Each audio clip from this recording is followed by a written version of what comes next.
हमसे टकराएगा।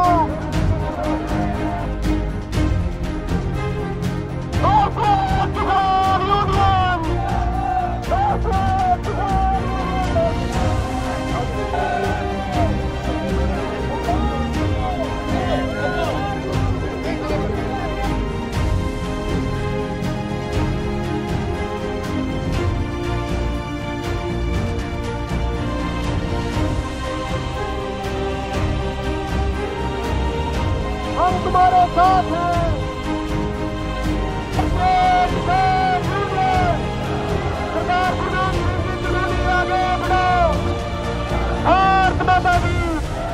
धर्मी सरकार ने अभी तक किसानों की बात नहीं सुनी है और किसानों ने इरादा कर लिया है कि जब तक हम जीतेंगे नहीं हम घर को वापस नहीं लौटेंगे। और अब हम लगातार सरकार को चेताने के लिए हर हफ्ते 10 दिन में एक जत्था लेके आते हैं। आज हमारा 8वां जत्था है हमारे ग्रुप की तरफ से। दिल्ली कुछ कर रहे हैं। आज कैथल जिले का जत्था है। ये हजारों गाड़ियां हैं और जो कैथल जिले के भाई है, जो टीम है, पूरी टीम ने बड़ा तन मन धन से काम किया। पूरे हरियाणा के हमारे कार्यकर्ता इस आंदोलन में,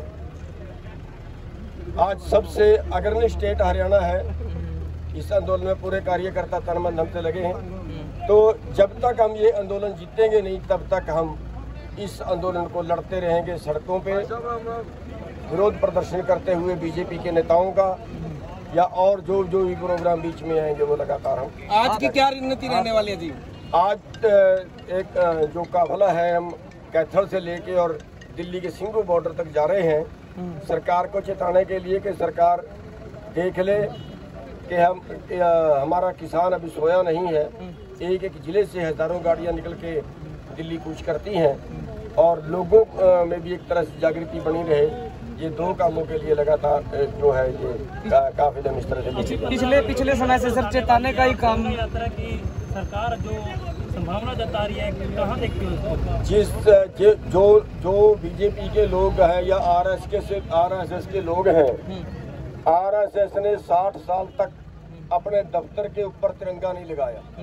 60 साल तक ये तिरंगे का सम्मान करते हैं। आज ये तिरंगे का बहाना लेके गांवों में घुस रहे हैं, तिरंगे का बहाना लेके सड़कों पर निकल रहे। वरना लोगों ने इनकी नाक में दम कर दिया, इनको बता दिया और ये अब तिरंगे का बहाना ले रहे हैं।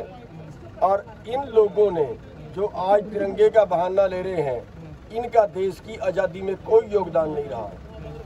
आरएसएस का देश की आज़ादी में कोई योगदान नहीं रहा है और आज ये तिरंगे को बहाना लेके तिरंगे में के बहाने से गांवों में घुस रहे हैं। कह रहे हैं कि भी जो तिरंगा यात्रा होगी उसके अंदर ट्रैक्टरों को शामिल किया जाएगा, किसान भी वहां पर पहुंचेंगे। क्या कहेंगे आप?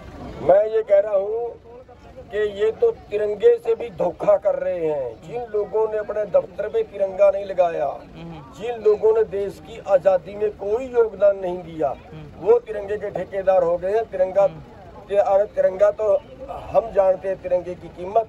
जिनके बेटों की लाशें लिपट के आती हैं तिरंगों में सीमा से, और हम इनको 15 अगस्त को ये भी दिखाएंगे कि तिरंगा यात्रा कैसे निकलती है। हम कुरुक्षेत्र से लेके और पूरा जो जीटी रोड बेल्ट है अम्बाड़े से लेके दिल्ली तक की, उस पे तिरंगा यात्रा हम निकालेंगे मोटरसाइकिलों पे। और हम इनको क्या लग रहा है कि सरकार क्यों नहीं मान रही? क्योंकि किसान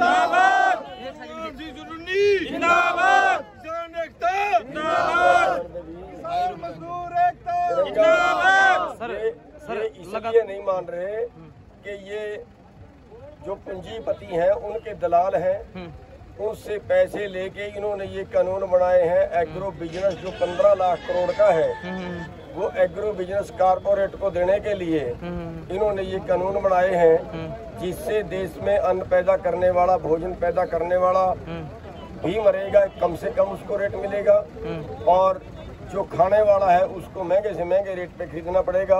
आपके सामने उदाहरण है आज सेब का। 25 रुपए किलो में इन्होंने सेब खरीदा, छोटे सब ठेकेदारों को भगा दिया। 25 रुपए में सेब खरीदा और आज 250 रुपए किलो में सेब मिल रहा है। ट्यूबवेल कनेक्शन को लेकर क्या कहेंगे सर? ट्यूबवेल कनेक्शन जो किए गए थे कि अब की बार भी जो है 15 अगस्त पे जो है किसान झंडा लहराने वाले हैं, क्या ये सच है?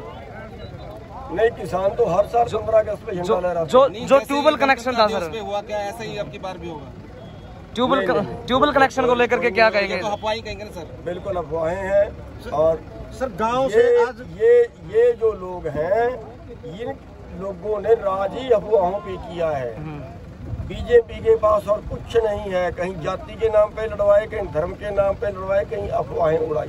इन्होंने तो एक सेकंड, किसान है ही नहीं। जो 600 मर गए वो किनके क्या लगते थे? जी जी। ट्यूबवेल कनेक्शन का भी पीछे प्रक्रिया चली थी, काफी जो किसान उनको मिले भी नहीं, उनके पैसे भी भरवाए गए। क्या कहेंगे किसान नेता ऐसे में? देखिए, उसमें इन्होंने 15 अगस्त तक का इन्होंने टाइम मांगा था कि हम 8800 कनेक्शन दे देंगे।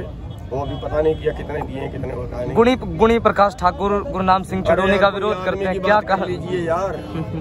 नहीं वो लगातार उनकी वीडियो वायरल होती है सर, क्या कहेंगे सर? गांव से आज कावड़ जा रही है, गांव की मिट्टी जा रही है, गांव से जल जा रहा है। एक लहर है लोगों के अंदर। जो हमारे बच्चे कावड़ लेने हरिद्वार जाया करते थे, वो आज अपने गांव की मिट्टी और अपने गांव का पानी लेके आज जो धरनों पे तीर्थ स्थान है, जहाँ पे 600 देशभक्त शहीद हो चुके हैं, वो तीर्थ स्थानों पे जो है ये कावड़ लेके जा रहे हैं। अपने गांव की, अपने खेत की मिट्टी और अपने गांव का पानी लेके लगातार कावड़ पे जो है वो धरनों पे जा रहे हैं, दिल्ली के धरनों पे जा रहे हैं। वो सबसे बड़ा आज के टाइम में वो तीर्थ स्थान है, जहाँ पे देशभक्त बैठे हैं, देश को बचाने के लिए बैठे हैं। और जो देश विरोधी पार्टी है वो देश को बेचने की जिद पे अड़ी हुई है। और इन देशभक्तों में 600 देशभक्त अभी तक शहीद हो चुके हैं। मीडिया के माध्यम से किसान भाइयों और सरकार को आप क्या कहना चाहेंगे? आखिरी सवाल। मीडिया के माध्यम से सरकार को तो कहना चाहेंगे कि अगर थोड़ी बहुत शर्म अभी भी बची है, अगर वैसे तो इनमें बची नहीं है, इनकी आत्मा मर गई है। पहले आत्मा जिंदी रहती थी, शरीर मर जाता था, लेकिन बीजेपी वालों के शरीर जिंदा हैं, आत्मा मर चुकी है। लेकिन फिर भी अगर कोई उनमें देश के खून का कतरा बाकी है, तो इस देश को बचाने के लिए उनको ये काले कानून जो देश को बेचने के लिए बनाए गए हैं, जो गरीबों को मारने के लिए बनाए गए हैं, ये तुरंत वापस ले लेने चाहिए। और अगर सरकार ये नहीं मानती है तो जो बीजेपी के, मैं ये कहूँगा कि जो फ्री में तलवे चाट रहे हैं, उनको बीजेपी को छोड़ के आ जाना चाहिए। सर, मनोहर लाल खट्टर को अभी धमकी मिली है? अरे कहीं नहीं धमकी मिली उसको, कुछ नहीं है, ड्रामे हैं सारे, मिली भगत करके करवाते हैं, सारे मिली भगत करके करवाते हैं ध्यान भटकाने के लिए।